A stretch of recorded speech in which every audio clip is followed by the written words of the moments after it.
Je suis Christophe Catoire, je suis le président de The Adecco Group pour la France. La France est le berceau en fait de notre groupe qui est maintenant le leader mondial des solutions en ressources humaines puisqu'on est présent dans 49 pays. C'est un groupe qui, comme on le sait, travaille dans l'intermédiation pour l'emploi, l'intérim mais pas seulement, les activités de recrutement, le CDI intérimaire, tout ce qui met en relation des candidats et des entreprises. La politique RSE de notre groupe, elle s'est fondée sur l'initiative locale au sein de nos agences qui, par le fait de rencontrer chaque jour des candidats et des entreprises, se sont rendus compte qu'assez régulièrement, on avait un non-appariement entre les compétences qui étaient proposées et celles qui étaient attendues.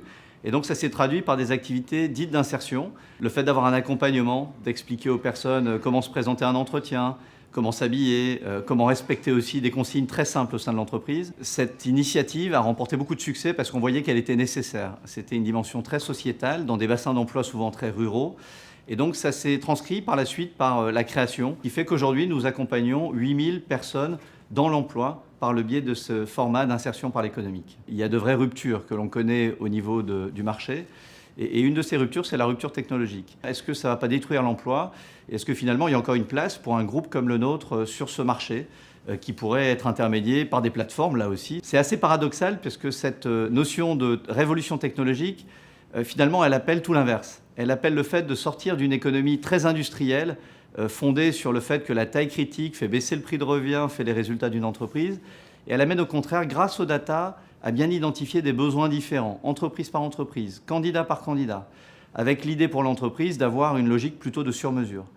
Et donc, une fois que l'on s'est dit ça, le rôle qui est le nôtre, il évolue. On parle de moins en moins de compétences techniques, mais de plus en plus de compétences collaboratives, de compétences de créativité, d'apprentissage, d'adaptation.